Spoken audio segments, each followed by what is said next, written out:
A man was ruthlessly chasing a girl. The girl ran frantically ahead but was eventually knocked down by the man and his accomplices. Just as they were about to strike the girl again, something unexpected happened. The girl's body mutated, changing from a child to a teenage girl in an instant. The three men, terrified by the sight, retreated, but the girl had no intention of letting them go.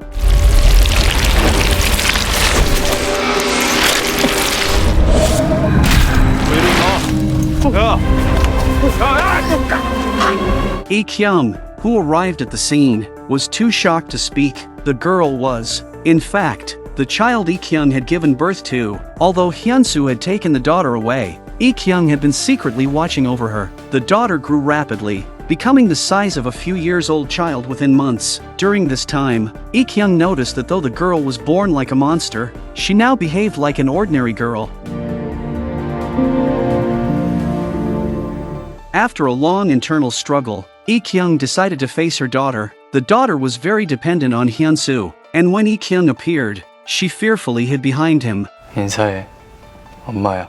Yi-Kyung looked at the scared girl in front of him and hugged her in his arms. She then realized that perhaps she was wrong. Her daughter was just a normal child. From then on, they lived together. In the post-apocalyptic world, the companionship of loved ones was even more precious. They thought they would continue to live like this until the accident happened. Yi-Kyung witnessed her daughter turning people into monsters. At that moment, she realized, no matter how much she denied it, her daughter was a monster. Yi-Kyung felt all her efforts had been in vain and, in anger, wanted to destroy her daughter's dreadful hands. The daughter's cries did not soften her heart. In the struggle, the daughter grabbed a pencil and injured Yi-Kyung's left eye, cumming both sides. Hansu, hearing the commotion, rushed over and questioned Yi-Kyung about her actions, fearing her daughter's terrifying growth rate and afraid she might not recognize her own daughter. Yi-Kyung sprinkled black paint on her daughter's wound. Since then, the daughter had a black mark on her arm. After the incident, a rift formed between mother and daughter.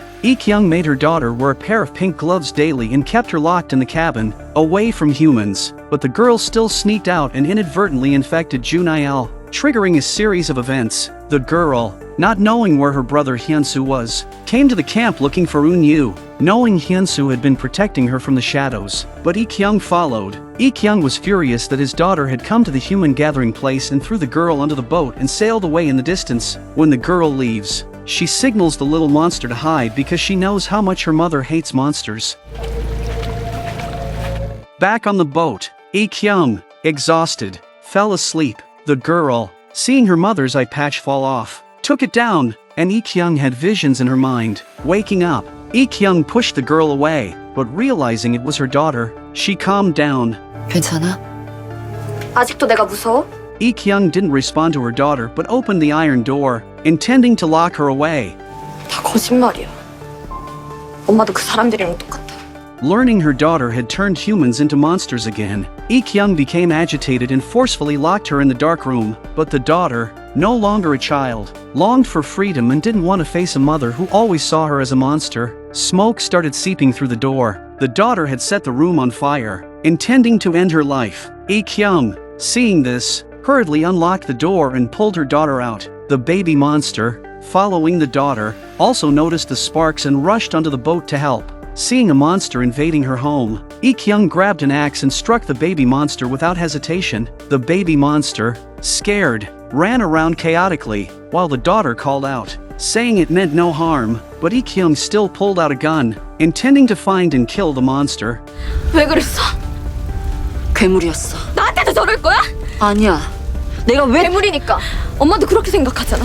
The daughter told Yi-Kyung she knew from birth that her mother wanted to kill her, and only her brother Hansu truly cared for her. The hypocrisy of humans made her feel monsters were easier to get along with. Heartbroken, she jumped into the water. Yi-Kyung also hurriedly jumped in but couldn't find her daughter in the water. Meanwhile, Eun-yu was outside looking for clues about her brother Eun-hyuk, and a large pit ahead caught her attention.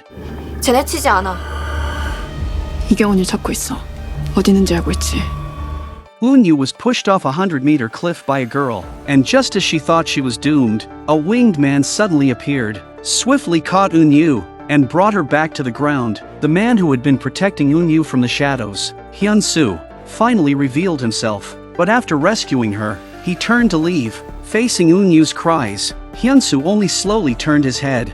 그럼 반갑게 인사라도 해줄까? 난 반갑지 않아서.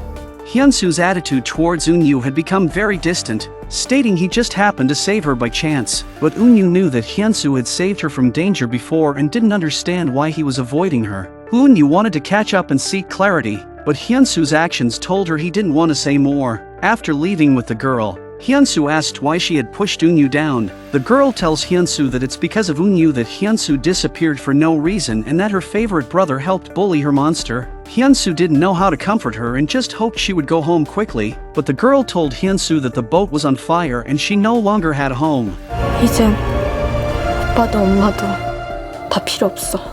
Meanwhile, Yi-Kyung didn't find her daughter in the water and, upon climbing back onto the boat, discovered the fire had engulfed it. Watching the home where she once lived with her daughter being consumed by flames, Yi-Kyung felt utterly devastated. Yi-Kyung lay motionless on the bed. The baby monster jumped onto the boat, trying to rescue her, but no matter how it called out, Yi-Kyung remained unresponsive. The baby monster, terrified of the flames and the surrounding heat, rolled around in pain, but still, it tried its best to keep the flames away from Yi-Kyung. When Hansu arrived, he found the baby monster and Yi-Kyung both collapsed in the fire. He rushed to bring them to a safe place. Yi-Kyung woke from her coma with half her face burned. Yi-Kyung wanted to raise her daughter to be on the side of humans like Hansu, but because of her daughter hates humans even more, which makes Yi-Kyung feel very defeated. 이렇게 죽는 게 나을지도 몰라. 죽이지 않아도 되니까. Yi-Kyung always thought her daughter's birth was a mistake, a monster born out of her own desires. Hansu believed not all monsters were hideous. He picked up the dying baby monster beside him. 누나를 지켰어요. 괴물도 느끼고 알아봐요. Elsewhere, Young-hoo received a distress signal from the previously destroyed Lido base. In order to find out the reason, In-hwan asks Young-hoo to go there and Lim goes along because he needs to get some materials. Hansu suddenly appeared in front of Eun-yu and Chan-young with the unconscious Yi-Kyung. He was seeking help because Yi-Kyung had inhaled too much carbon monoxide and had fallen into a coma, so she urgently needed to inhale oxygen. Led by Chan-young, they reached an abandoned hospital, but the oxygen there was depleted, and with no treatment available, Yi-Kyung's life was hanging by a thread. Hansu, learning from Eun-yu that Jisoo had also met with an accident, wanted Yi-Kyung to see her daughter one last time without any regrets. He went to the girl's garden, hoping the girl would see her mother for the last time. 이제 다시 만날 수 없어.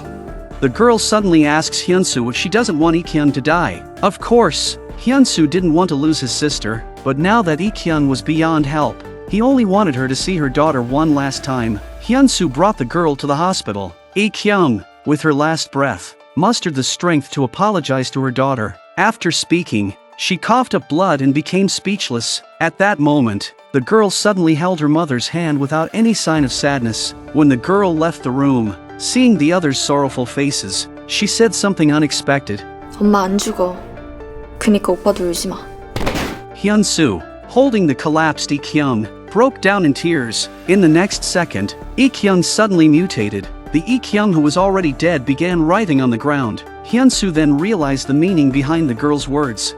엄마가 죽는 게 싫어? 그럼 안 죽으면 되는 거 아니야? In front of them, Yi-Kyung turned into a half-black monster, but it seemed she wasn't fully mutated. Yi-Kyung's black arm tried to attack them but was restrained by her other hand. As she lost control, Yi-Kyung jumped out of the window. While trying to stop Yi-Kyung, Hansu also accessed her inner memories. Human beings who become monsters live with the desire for goodness they need. But Yi-Kyung was different. Her dream world was also full of pain. As a mother, her love for her daughter and hatred for monsters conflicted, making Yi-Kyung's transformation into a monster also very contradictory. Hansu's power allowed him to feel that Yi-Kyung was full of pain even if she became a monster. Not wanting his sister to suffer anymore, he pushed Yi-Kyung off the cliff with a heavy heart. After sending Yi-Kyung, whom he considered family, away, Hansu also collapsed into unconsciousness from overwhelming grief. When Eun-yu saw the awakened Hansu the next day, she immediately sensed something was off. 차현수 나오라고. 얘 다쳤잖아. 좀 쉬라부터. The person before her was Hansu, but at the same time, it wasn't. Hansu, overwhelmed by grief, had fallen into a deep slumber, with the monster inside him taking over his body. This wasn't the first time Hansu had problems due to excessive sorrow. Previously, when Hansu killed Dusik, he also lost his memory. but this time was different from the last memory loss. It was as if an entirely different personality had emerged. Meanwhile, Young-hoo and Lim's squad had already arrived at Lido Island. The place was in total disarray, with the bodies of experimental subjects everywhere. Led by Lim, the group pried open a passage and eventually came before a massive sphere, while Young-hoo continued to search for the soldier who sent the signal. Lim chose to stay behind. Before leaving, Young-hoo left Lim with a radio, warning him not to act recklessly. After they left, Lim started talking to an embryo. 괴물이 되면 어때요? 좀 낫나? As Lim couldn't resist touching the embryo, a sudden sound startled him. A blurry figure appeared. Unrecognizable at first, Lim followed the figure to a lab, and the person's identity finally became clear. It was the long-missing Sang-wook. 그래서 당신이 누군데? 첫 번째, 실험체. Young-hoo found a little girl in a wardrobe. The girl learns that they are looking for a soldier and leads them to a steel door where the missing soldier is locked up. The iron door was welded shut. Young-hoo turned to look at the girl. Young-hoo asked the girl to lead him to other survivors while another soldier stayed to comfort his companion. However, the trapped soldier warned him to run because all the survivors here were experimental subjects of monsters. Meanwhile, Young-hoo, following the girl, found another survivor, but then, the seemingly frail girl suddenly pinned Young-hoo to the ground. It turns out that they're both special infected and there are more than 2 special infected in this base. At this moment, Lido had become their laboratory, with all the monsters categorized by levels as they sought ways to turn normal people into monsters. Meanwhile, in the ruins of Green Home, a figure fell from an embryo, and the man was Eun-yu's brother, Eun-hyuk. As a new type of human, his presence made the monsters extremely fearful. It seems the situation in the world of monsters is about to change. The mystery of who is inside the embryos at Lido will be revealed in Season 3.